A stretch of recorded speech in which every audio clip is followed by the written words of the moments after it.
Sur Africa 24, l'African Union Journal vous est présenté par Afreximbank.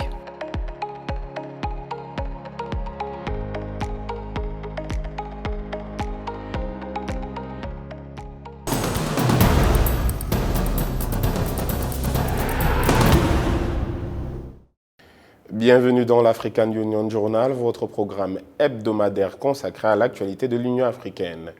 Au menu de cette édition, focus sur la zone de libre-échange continentale africaine, dans un contexte où les États africains échangent davantage avec le reste du monde qu'entre eux.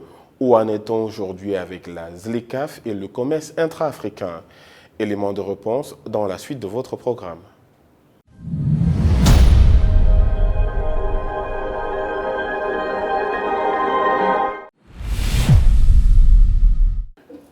Pour mieux exploiter le potentiel de la zone de libre-échange continentale africaine et réaliser les promesses d'un marché continental commun, les différents États du continent doivent améliorer la production des biens et services pour avoir les mêmes chances dans la compétition économique mondiale. Avec 18% de la population mondiale, l'Afrique ne représente actuellement que 2% de la production et 3% du commerce dans le monde. L'insertion dans le processus de fabrication d'équipements et produits nécessaires à l'industrie automobile, à l'agriculture, à l'énergie et à la santé sont entre autres présentés comme stratégie pour développer des chaînes de valeur régionales plus compétitives. On fait le point dans cet élément signé Eugène Schéma.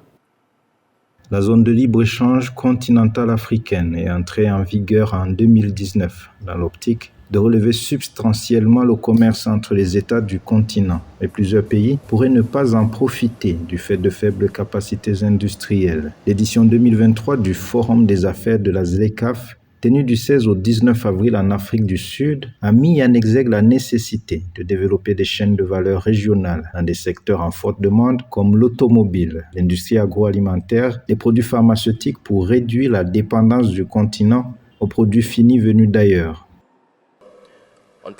Dans une étude que nous avons menée conjointement avec le Forum économique mondial sur l'engagement du secteur privé, permettez-moi de partager avec vous les estimations encourageantes suivantes.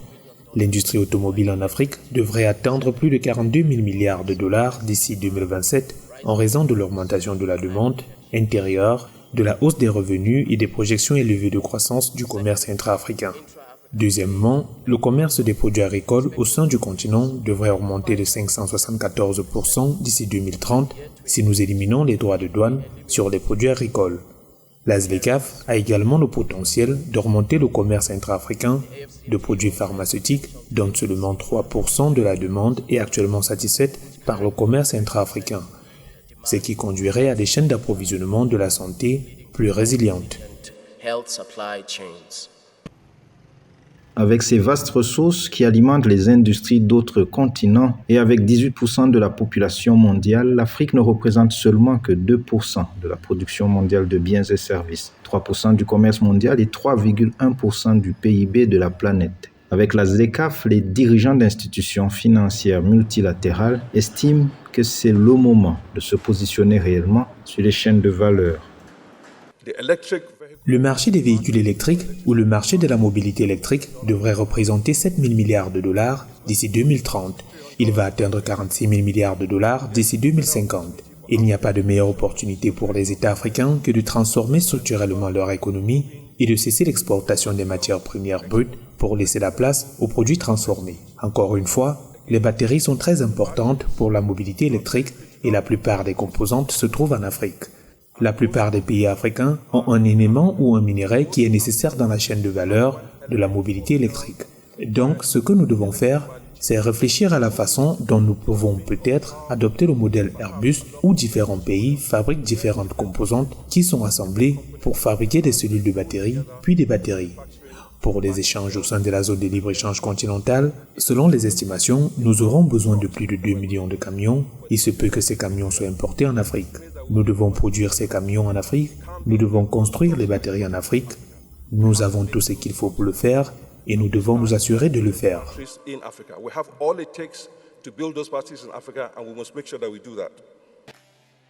Pour s'assurer que le commerce intra-africain fonctionne, il est nécessaire de le développer déjà au sein des communautés économiques régionales, puis faciliter les échanges entre régions. L'Union africaine œuvre dans cette perspective et veille aussi à ce que les États aient les informations essentielles.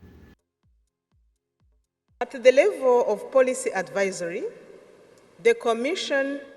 En matière de politique, la Commission de l'Union africaine travaille avec les États membres pour veiller à ce qu'il y ait suffisamment d'informations factuelles sur les chaînes de valeur régionales, le marché, les infrastructures de santé résilientes, la sécurité alimentaire et la paix.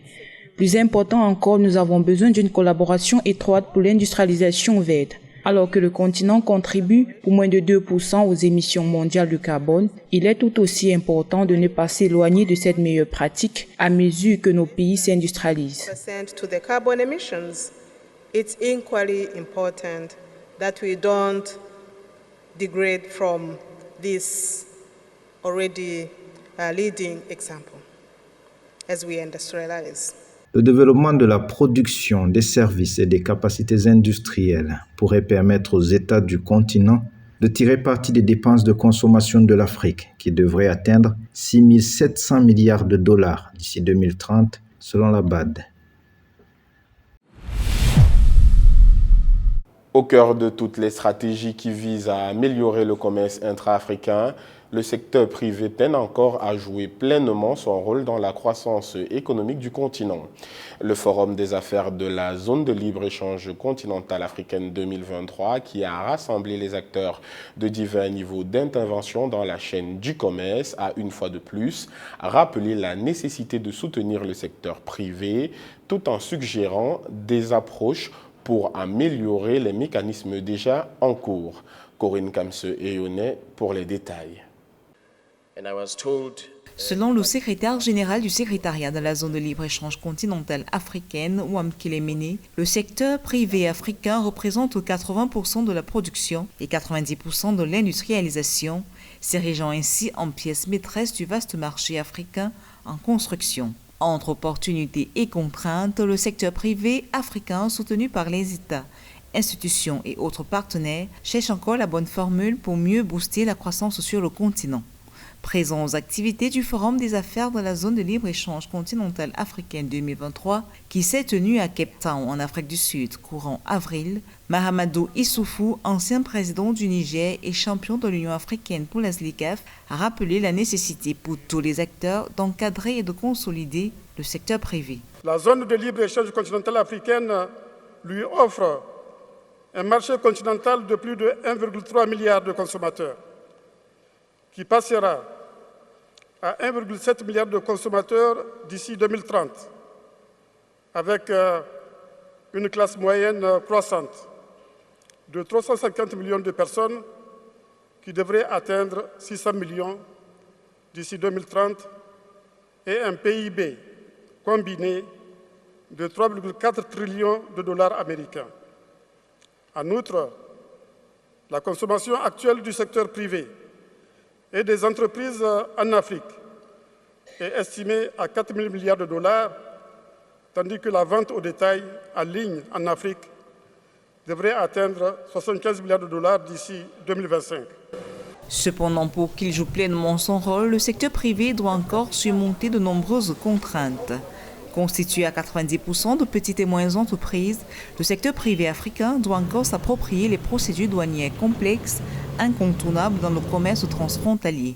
À côté de cela, le faible accès à l'information, tout comme les coûts élevés de transport et de logistique, sont des maux qui altèrent le potentiel du secteur privé. Cependant, c'est surtout le faible accès au financement qui préoccupe. En 2020, par exemple, l'Agence de développement de l'Union africaine estime à seulement 38,4% le taux de crédit domestique accordé au secteur privé en Afrique, contre 147,2% dans le reste du monde. Permettre à ces industries d'accéder au crédit peut leur permettre d'étendre leurs opérations d'investissement dans les nouvelles technologies, augmenter la production et les opérations commerciales et élargir la portée et la capacité de commercer avec d'autres pays dans la région. Pour exploiter pleinement le potentiel de la ZLICAF, nous devons nous concentrer sur la construction des capacités productives et la compétitivité entre les entreprises. and competitiveness among African enterprises. Actrice clé du financement et de la promotion du commerce intra- et extra-africain, la Banque africaine d'import-export Afreximbank multiplie les initiatives pour la transformation du commerce africain et l'accélération de l'industrialisation sur le continent. Aujourd'hui, la banque révèle avoir noué des partenariats avec près de 600 banques commerciales, la finalité étant de démocratiser l'accès au financement. Nous avons également fait du financement du commerce intra-africain la pierre angulaire de nos interventions et avons montré qu'il n'est pas aussi risqué qu'historiquement décrit. La part du commerce intra-africain dans le portefeuille de la banque est passée de 3% en 2016 à près de 30% en 2021 grâce à un décaissement total de 20 milliards de dollars à cette fin au cours de la dite période. Nous prévoyons de doubler le décaissement à 40 milliards de dollars dans les 5 années à venir, notamment entre 2022 et 2016. Dans les défis qui interpellent les entreprises du secteur privé en Afrique, celui de la norme et de la qualité n'est pas des moindres. À ce stade, et comme le révèle Afreximbank, en collaboration avec l'Organisation régionale africaine de normalisation, 155 normes ont déjà été établies dans les domaines prioritaires de l'automobile, les produits pharmaceutiques et les équipements médicaux, avec des travaux en cours concernant les textiles. Terrorisme, rébellion, banditisme, tensions intercommunautaires, les sources de violence en Afrique sont multiples et impliquent une quantité d'armes toujours plus importante. Sur le continent, les situations de conflit ont fait plus de 36 millions de déplacés en 2022. Pour pallier le problème, l'Union africaine, via son département de paix et sécurité, intensifie ses actions pour le renforcement de la bonne gouvernance, de la paix, de la sécurité et de la stabilité sur le continent. Évocation dans ce sujet de la rédaction. Une dizaine de conflits armés anciens ou nouveaux se poursuivent sur le continent africain, ce qui, selon les Nations Unies, en fait la région au monde la plus touchée. Au Soudan, par exemple, malgré la trêve négociée par la communauté internationale, notamment l'Union africaine, les combats se poursuivent à Khartoum et surtout dans la région du Darfour Ouest, à la frontière avec le Tchad. Le bilan fait état de centaines de victimes civiles, de milliers de blessés et de déplacés. Face à cette situation, le commissaire de l'Union africaine aux affaires politiques, à la paix et à la sécurité, l'ambassadeur Bankole Adeoye, a appelé mercredi 26 avril 2023 les belligérants du conflit au Soudan à cesser les combats. Lors d'une conférence en ligne, il a également souligné le fait que la voie des armes ne résoudra pas la crise qui secoue le pays depuis quelques années. Let me use this opportunity to re-emphasize that the African Union continues to re-emphasize. Permettez-moi de profiter de cette occasion pour rappeler que l'Union africaine continue de réaffirmer les principes qui la guident, à savoir qu'aucune victoire militaire ne résoudra cette crise. Il est également important de réitérer l'appel selon lequel seul un processus politique incluant toutes les parties soudanaises contribuera à résoudre cette crise plutôt que d'accepter une quelconque ingérence étrangère. Parties will help in solving this crisis rather than the embrace of any foreign interference. Aujourd'hui, l'intensification du terrorisme est une menace majeure pour la paix et la sécurité sur le continent. Les décès enregistrés à la suite d'attaques terroristes dans la région du Sahel située en Afrique subsaharienne ont augmenté de 2000% au cours des 15 dernières années. Selon l'indice mondial du terrorisme 2023, 22 074 personnes ont perdu la vie, dont 6 408 attaques terroristes entre 2007 et 2022. Pour pallier le problème, le département de l'Union africaine aux affaires politiques, à la paix et à la sécurité veut faire taire les armes sur le continent en appelant les détenteurs illégaux d'armes à les remettre sans poursuite judiciaire. Précisons que sur le continent, plus de 42 millions d'armes à feu illégales sont en circulation. The African Union continues to prioritize. L'Union africaine continue d'avoir pour priorité l'implémentation totale et rapide de l'agenda 2063 qui, au bout de 10 ans, est à sa deuxième phase de mise en œuvre. Mais pour nous, Il demeure important de faire taire les armes sur notre continent d'ici 2030. By 2030 remains very important to our endeavors. Trouver des solutions africaines aux problèmes africains reste l'un des défis majeurs de l'Union africaine, notamment en matière de pacification du continent. Lors d'une conférence de presse le 26 avril 2023, le commissaire Bankole Adeoye a fermement exprimé sa position et celle de l'Union africaine contre toute ingérence étrangère ou l'internationalisation des conflits sur le continent. There's of course a real risk of regional conflict. Le risque de voir cette crise se muer en conflit régional est réel, notamment si le conflit est internationalisé. C'est la raison pour laquelle nous appelons la communauté internationale à continuer de parler et d'agir d'une seule voix. For the international community to continue to speak and act. Les conflits continuent à engendrer des niveaux records de déplacement de population en Afrique, où les 36 millions de personnes déplacées sur le continent représentent 44% des déplacés de force dans le monde en 2022, selon le HCR, l'Agence des Nations Unies pour les réfugiés. 250 millions de personnes en Afrique souffrent de la faim ou de la malnutrition, une situation exacerbée par la flambée des violences sur le continent. Créé en 2018, le département aux affaires politiques, à la paix et à la sécurité a pour mandat de contribuer à la création d'une Afrique de bonne gouvernance, de démocratie, de respect des droits de l'homme, de justice et de l'état de droit, une Afrique en paix et en sécurité.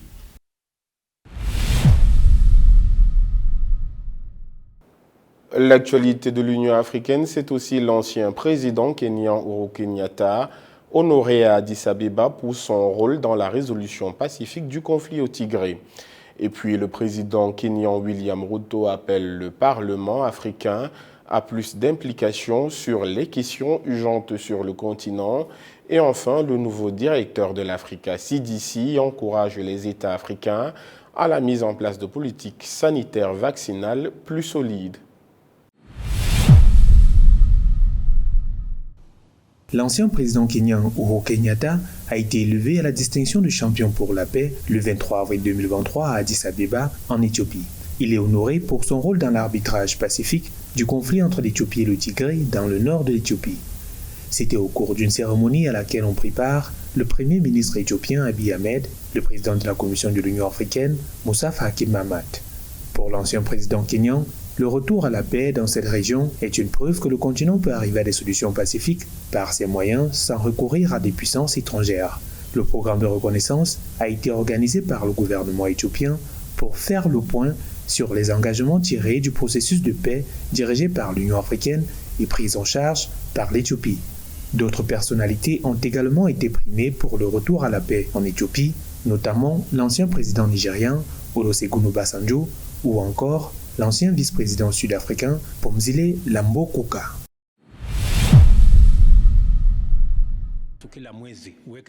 Le président William Ruto appelle à plus d'implication du Parlement africain sur les questions cruciales qui affectent le continent, notamment la démocratie et le développement économique.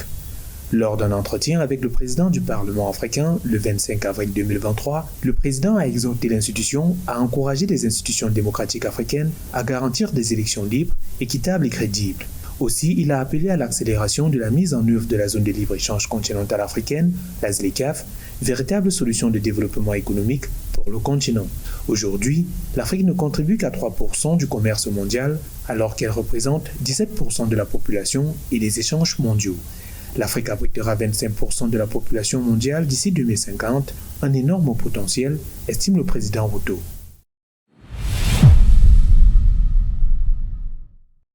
Le nouveau directeur général des Centres africains pour la surveillance et la prévention des maladies, Jean Kaseya, salue les efforts des politiques africaines en matière de développement et des politiques sanitaires et d'implémentation des programmes de vaccination. Les systèmes de vaccination systématique contribuent de manière significative à la sécurité alimentaire de l'Afrique et constituent un élément essentiel d'un système de santé publique complet et fonctionnel.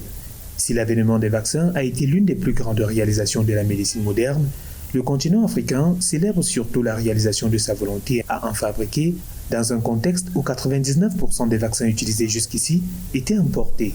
Le nouvel ordre de santé publique de CDC Africa vise en partie à faire progresser la production locale de vaccins, de produits thérapeutiques et de diagnostics pour la préparation et la réponse future à une pandémie sur le continent. Le grand rattrapage, c'est le thème de la Semaine africaine de la vaccination 2023.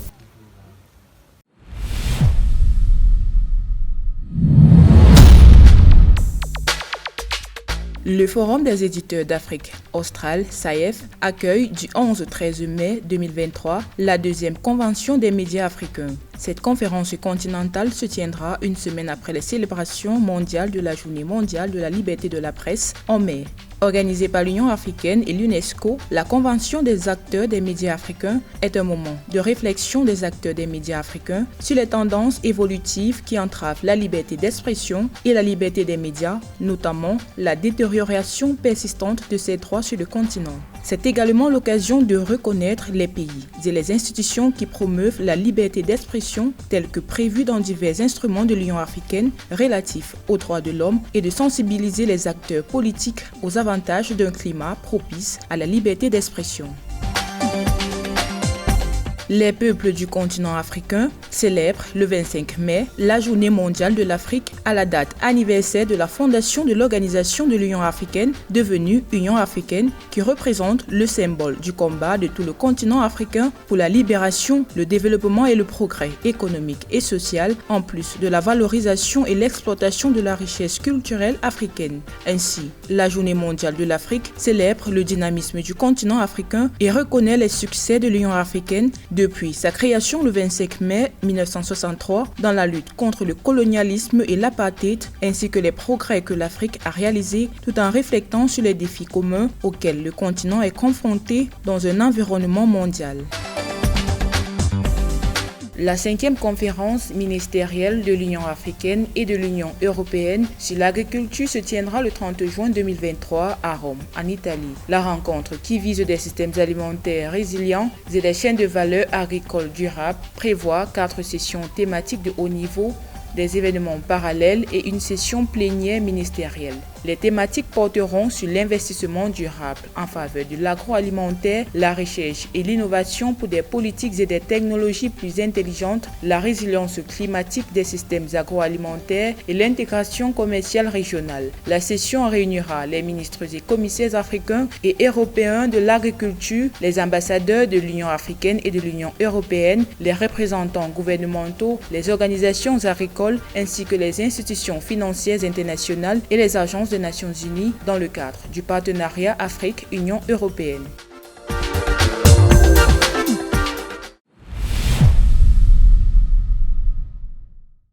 Et on passe à présent au portrait de cette édition. À 53 ans, Jean Kaseya est le nouveau directeur général des Centres africains de contrôle et de prévention des maladies, une institution spécialisée de l'Union africaine qui a la charge de soutenir les initiatives de santé sur le continent.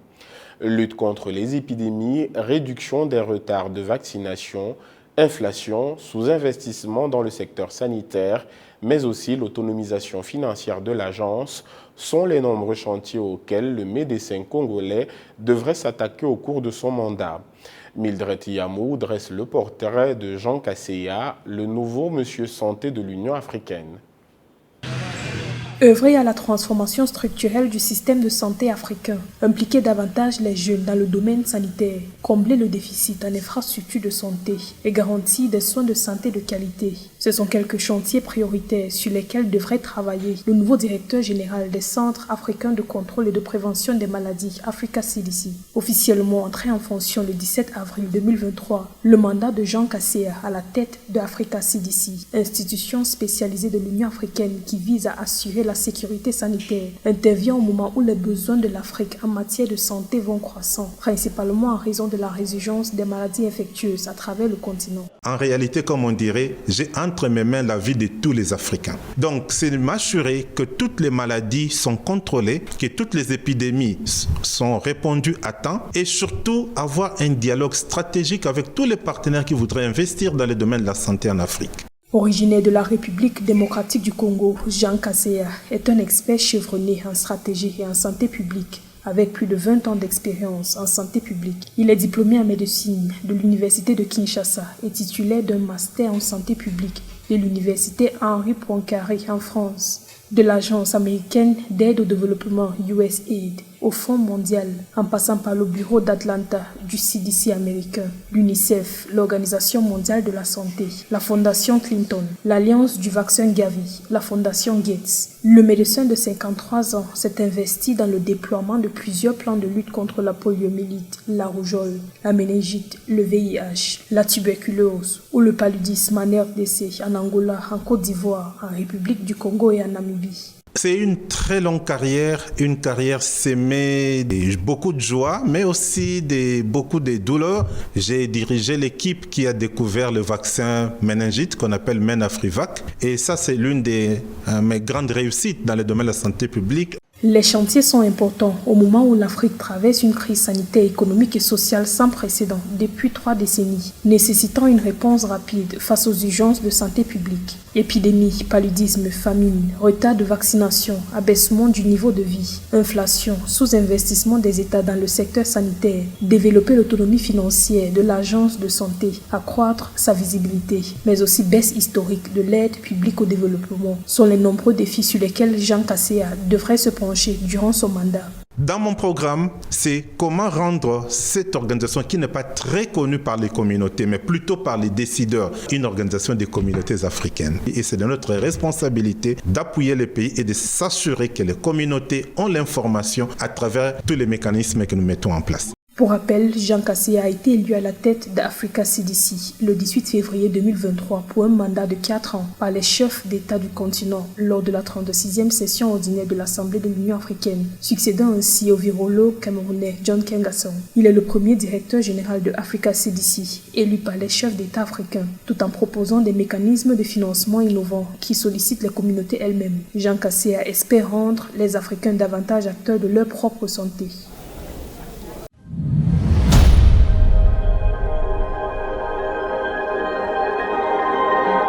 Cette édition de l'African Union Journal a été préparée par l'ensemble de la rédaction.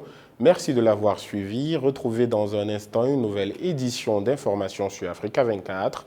Et vous le savez déjà, le meilleur de l'actualité africaine, c'est aussi sur notre site africa24tv.com et sur l'ensemble de nos réseaux sociaux Facebook, Twitter, YouTube et LinkedIn.